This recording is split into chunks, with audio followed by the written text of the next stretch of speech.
আচলতে exit pole সদায় ruling পাৰ্টিবিলাকৰ হাতিয়াৰত পৰিণত হৈ আহিছে।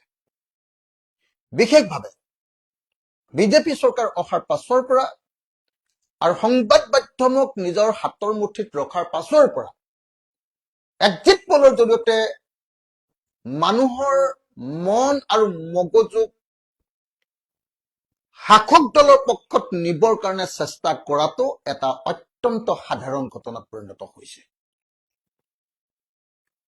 কিন্তু আমি দেখিছিলো যে 2016 চনৰ বিধানসভা নিৰ্বাচন, সেই সময়ত কংগ্ৰেছ দল সাংঘাতিক জনে জয়ী হব বুলি এক্সিট পোল দিয়া হৈছিল।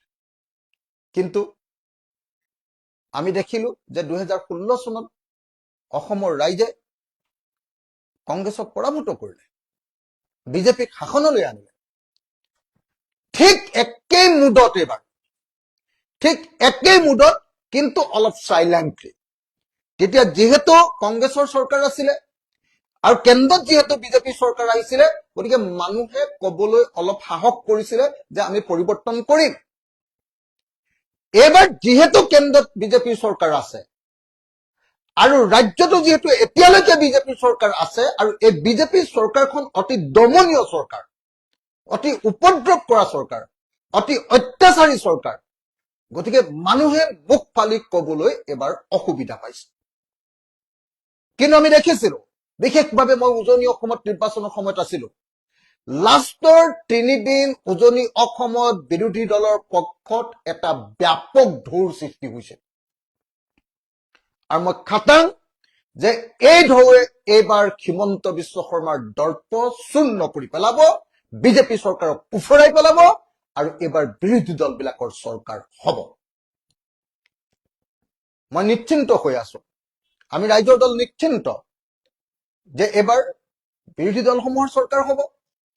আৰু আমি আগতেই কথা পাতি থৈছো যে 29 তাৰিখৰ দিনা বিজেপিয়ে চৰকাৰে এনেকুৱা ধৰণৰ এক্সিট পোলৰ জৰিয়তে মানুহৰ মন ভাঙি দিয়াৰ কাৰণে ব্যৱস্থা গ্ৰহণ কৰিব। আৰু সেইকাৰণে প্ৰত্যেকজন মানুহে এই কথাটো বুজি লোৱা দৰকাৰ। আৰু সেইকাৰণে আজিৰ সংবাদমেলৰ জৰিয়তে মই সমগ্ৰ অসমবাসী ৰাইজক বিনম্ৰতাৰে ক'ব খুজিছো যে আপোনালোক নিশ্চিন্ত হৈ থাকক, চৰকাৰ এবাৰ বিজেপিৰ নহয়। আপোনালোক নিশ্চিন্ত হৈ থাকক যে চৰকাৰ এবাৰ বিৰোধী ঐক্যমঞ্চৰ হব। যিকোনো এটা সমষ্টিত গৈ যিকোনো এজন মানুহক আপুনি ইণ্ডিভিজুৱেলি সুধি চাওক যে আপুনি ভোট কাক দিলে, আপুনি ভোট কাক দিলে। প্ৰত্যেকজন মানুহে ইণ্ডিভিজুৱেলি যদি আপুনি গোপনে ব্যক্তিগতভাৱে সোধে, সকলোৱে কব যে পৰিৱৰ্তনৰ কাৰণে এবাৰ ভোট দিছো।